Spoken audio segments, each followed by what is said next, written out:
Hey everybody, I want to talk to you guys about this book, All This Could Be Yours by Jami Attenberg. So I discovered this at the library. As I opened it up, I read the very first line and it said, he was an angry man and he was an ugly man and he was tall and he was pacing. And for some reason, reasons I'll get into, that was enough for me to want to take this home and read the whole thing. Because I find that for me, what's most grabbing is the first sentence. And I've heard that said before, like, you've got to grab people on the first sentence. And this one, the way it was like really choppy with just all the ands, like he was ugly, and he was tall, and he was pacing. Like, I just kind of liked that. And I also liked that he was described as angry and ugly right off the bat. Because most times when we're reading a book, I feel like the main characters are usually shed in a really good light, in a way that makes you really want to read the book and read about this character. Like they're a hero, or they have a few flaws, but then they overcome them, and they're kind-hearted, and they're usually attractive, and like, you know, good looking, attractive also in personality, where you really want to get to know them more because they've got a good personality. And right off the bat, we're getting the opposite from this guy. He's not attractive, he's ugly, and he's angry, and that's generally not a good emotion to be carrying.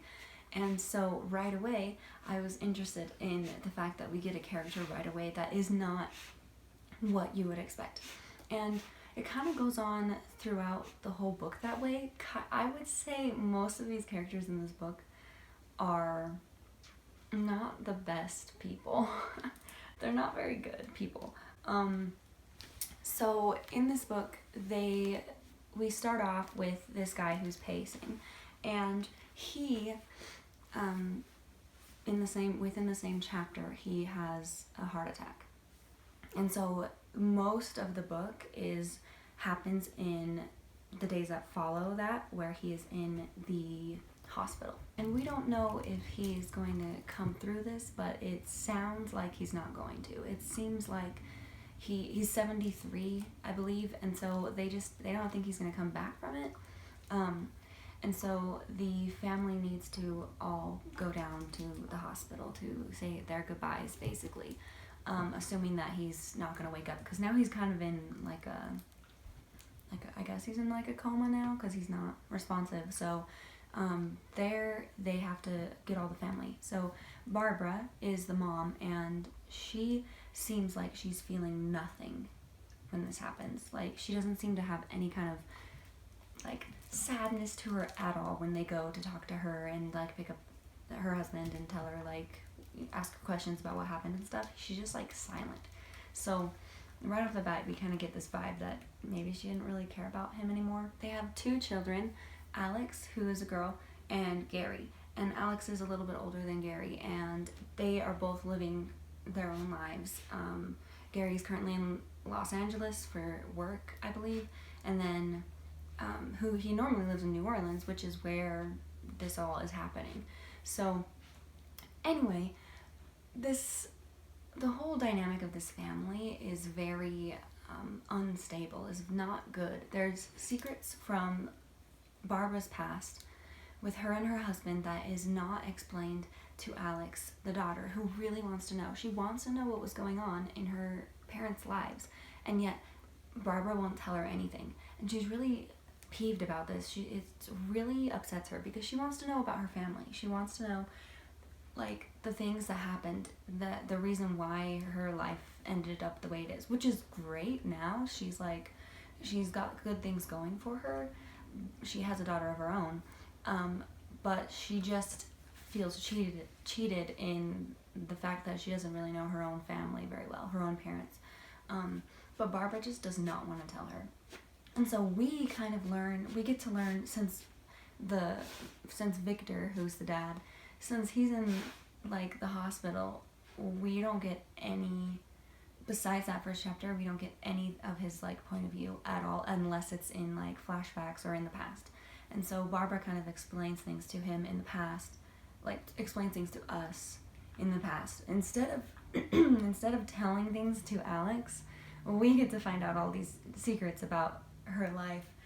But then she goes, oh, but you don't need to know about that, Alex. Like, she's talking to herself, like, what good would it do for you to know about that? And so she's not even planning on telling all these things to her daughter. And so we get to know things that Alex never got to. And that's kind of where most of the story happens, is like learning about this family, kind of in them reminiscing, I guess, about past.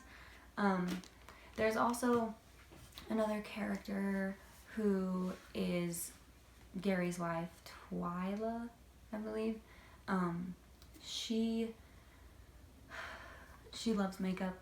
That's her main thing. She like loves painting her face, but she's also very flawed as well. Like, she wasn't really flawed in her past, but it's just she made some really bad decisions within the last like 2 weeks before Victor had his heart attack. Like, just really bad decisions. It's like, if you read this book, you'll know what I'm talking about. I don't want to say it because it gives a big part of it away, but it's just like, why can none of these characters just like be good in this book? Like, anyway, so let's just cut to the chase of what I think about it. So I really like the way that the characters are described. The first part of the book I was flying through so quickly. It was so easy to read this book until like the last like 50 pages or so.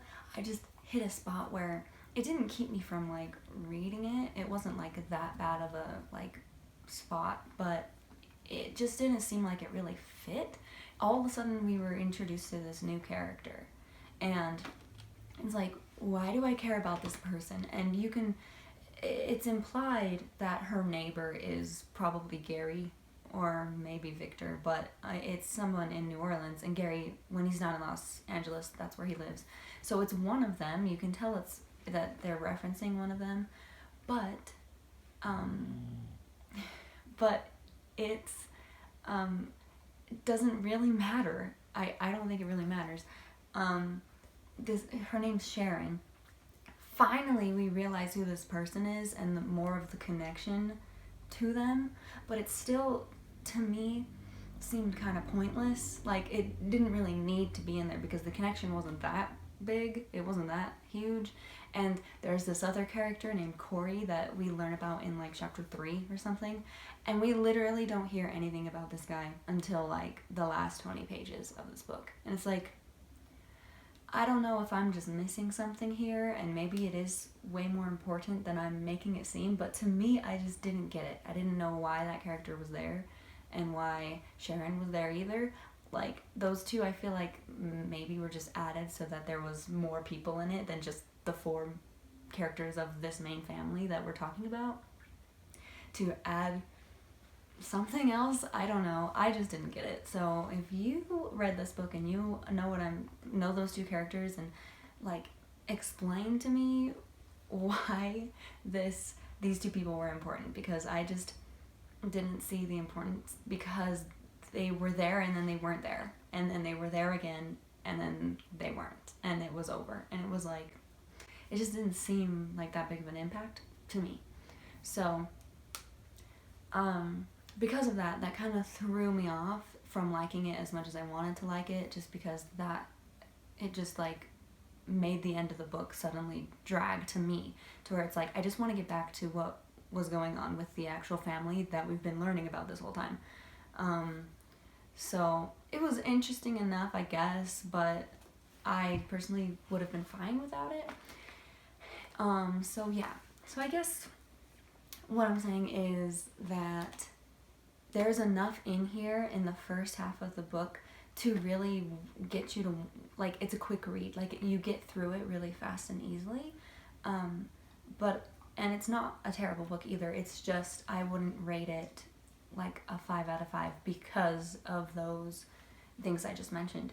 But it's still a pretty decent book when it comes to like there's a lot of relatable things in there, some stuff that's like not as relatable, but like some things that you're just like, yeah, family sometimes sucks when your family's keeping secrets from you, or when you feel like you can't trust each other as much as you want, or if your dad's like really not the best dad. Like, most of this has to do with I would say, like, the parents and like how their family came to be.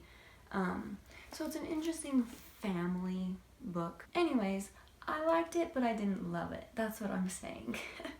So if you want to read it, let me know what you think about it. If you already have read it, let me know what you thought about it. And with that, I'll say thank you for watching. I know we don't really post videos as much anymore. We're more active on Instagram, and AJ's a lot more active on Goodreads. So if you would like to see and check those mediums out to get more about what we're doing, then I'll put those links in the description so you can check them out later. Anyways, thanks again for watching, and I'll see you next time.